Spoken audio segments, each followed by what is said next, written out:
ఆంధ్రప్రదేశ్ 16వ స్పీకర్గా చింతకాయల అయ్యన్న పాత్రుడు ఏకగ్రీవంగా ఎన్నికయ్యారు. ఆయన ఎన్నికను ప్రొటెం స్పీకర్ గోరంట్ల బుచ్చయ్య చౌదరి సభలో అధికారికంగా ప్రకటించారు. అనంతరం ఆయన్ను సీఎం చంద్రబాబు, ఉప ముఖ్యమంత్రి పవన్ కళ్యాణ్ సభాపతి స్థానంలో కూర్చుండబెట్టారు. అనంతరం సభాపతిని ఉద్దేశిస్తూ సీఎం చంద్రబాబు మాట్లాడారు. అయ్యన్న పాత్రుడితో తనకున్న అనుబంధాన్ని తెలియజేశారు. ఎంతో పవిత్రమైన అసెంబ్లీని గత ప్రభుత్వం దెబ్బతీసిందని, 23 మంది గెలిచి అసెంబ్లీకి వస్తే చాలా ఇబ్బంది పెట్టారని గుర్తు చేసుకున్నారు. కానీ ఇక నుంచి సభ గౌరవప్రదంగా జరగాలని ఆకాంక్షిస్తున్నట్లు చెప్పారు. 5 సంవత్సరాల వయసుండే సమయంలో రాజకీయాల్లోకి వచ్చిన వ్యక్తి అయ్యన్న పాత్రుడు గారు. అక్కడి నుంచి 7 సార్లు ఎమ్మెల్యే అయ్యారు, ఒకసారి ఎంపీ అయ్యారు. ఎమ్మెల్యేగా, ఎంపీగా, మంత్రిగా తెలుగు రాష్ట్రాల్లో తనకంటూ ఒక ప్రత్యేకమైన ముద్ర వేయగలిగారు. ఏ పదవి ఇచ్చినా ఆ పదవికి వన్నె తీసుకొచ్చిన వ్యక్తి అయ్యన్న పాత్రుడు గారు. వారి కుటుంబం కూడా మనం ఆలోచిస్తే కొంతమంది ఫస్ట్ జనరేషన్లో రాజకీయాల్లోకి వస్తారు. అయ్యన్న పాత్రుడు గారిని చూస్తే 6 దశాబ్దాలు రాజకీయ చరిత్ర కలిగిన కుటుంబం. 1962లో అయ్యన్న పాత్రుడు గారి తాత లచ్చా పాత్రుడు గారు స్వతంత్ర పార్టీ నుంచి పోటీ చేసి గెలిచారు. స్వాతంత్ర సమరయోధుడు గౌత లచ్చన్న సమకాలికుడిగా పనిచేశారు.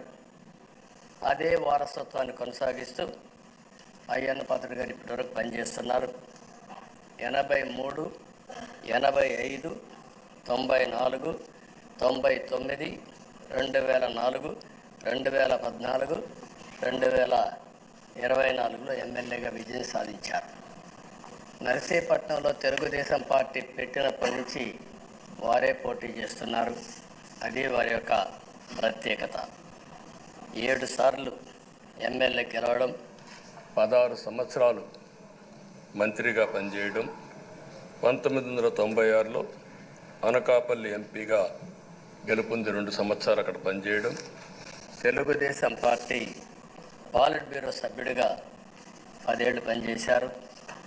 టెక్నికల్ ఎడ్యుకేషన్, రోడ్లు, భవనాల శాఖ, అటవీ శాఖ, పంచాయతీరాజ్ శాఖ మంత్రిగా బాధ్యతలు నిర్వహించారు. 3 సార్లు R&B మినిస్టర్గా పనిచేశారు.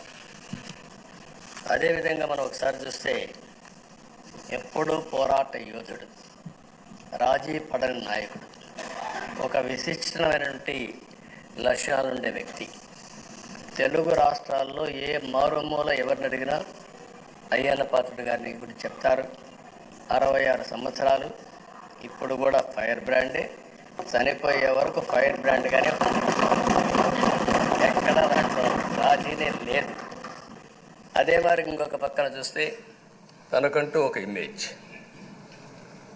అదే సమయంలో లాయల్టీ ఫ్యాక్టరీలో కరుడు గట్టిన పసుపు యోధుడుగా పార్టీలో ఇంతవరకు ఉన్నారు, ఎప్పటికీ ఉంటారు. అది ఆయన ప్రత్యేకత. డిప్యూటీ సీఎం పవన్ కళ్యాణ్ మాట్లాడుతూ అయ్యన్న పాత్రుడు చాలా సీనియర్ నేత, రాజకీయంగా సుదీర్ఘ అనుభవం కలిగిన నేత సభాపతి స్థానంలో కూర్చోవటం చాలా సంతోషంగా ఉందని పవన్ అన్నారు. రాజకీయ జీవనంలో ఇన్ని దశాబ్దాలు ప్రజలు మీ వాడివేడిని చూశారు. మీరు కోపం వస్తే ఋషికొండను చెక్కినట్లు పదునైన ఉత్తరాంధ్ర యాసలో గుండు కొట్టేస్తారు. ఇకపై మీకు తిట్టే అవకాశం లేకపోవచ్చు, కానీ ఇక సభలో ఎవరు తిడుతున్నా వారిని నియంత్రించే బాధ్యత మీ చేతుల్లోనే ఉంది. మీరే కంట్రోల్ చేయాలంటూ పవన్ అనడంతో సభలో నవ్వులు పూశాయి. పవన్ తన స్పీచ్లో హాస్యాన్ని జోడించి తనదైన శైలిలో అయ్యన్న పాత్రుడిపై పొగడ్తల వర్షం కురిపించడంతో సభలో సభ్యులు కడుపుబ్బా నవ్వారు. ఇన్నాళ్ళు మీలోని ఆవేశాన్ని చూసాం, ఇక నుంచి మీలో హుందాతనం చూస్తామని పవన్ అన్నారు. పవన్ తన స్పీచ్లో గత ప్రభుత్వంలో జరిగిన సభ తీరును ఎండగడుతూ ప్రస్తుతం వైసీపీ సభ్యులు సభలో లేకపోవడాన్ని తీవ్రంగా తప్పుబట్టారు. గత 5 ఏళ్ల కాలంలో సభలో వ్యక్తిగత దూషణలకే పరిమితమయ్యారు. అందుకే వాళ్ళు 11 సీట్లకే పరిమితమయ్యారు. ఈరోజు సభలో కూడా లేరు. ధైర్యం లేదు వాళ్ళకి. విజయాన్ని తీసుకోగలిగారు గాని ఓటమిని కూడా తీసుకునే ధైర్యం లేక వారు సభలో లేకుండా పోయారంటూ పవన్ అన్నారు. 16వ శాసనసభకి ఏకగ్రీవంగా ఎన్నికైన సభాపతి శ్రీ శ్రీ చింతకాల అయ్యన్న పాత్ర గారికి హృదయపూర్వక నమస్కారాలు, మీకు శుభాకాంక్షలు.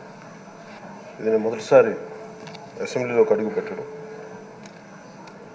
ఇలాంటి సుదీర్ఘ రాజకీయ అనుభవం ఉన్న దాదాపు 7 సార్లు ఎమ్మెల్యేగాను, ఒకసారి పార్లమెంట్లో అడుగుపెట్టిన మీకు, Panchayati Raj, technical education, forest, R&B అనేక మంత్రిత్వ శాఖల్ని సమర్థవంతంగా నిర్వహించిన మీకు ఈ సభాధ్యక్షుడు, ఈ స్పీకర్ స్థానంలో కూర్చోవడం నాకు చాలా ఆనందంగా ఉంది.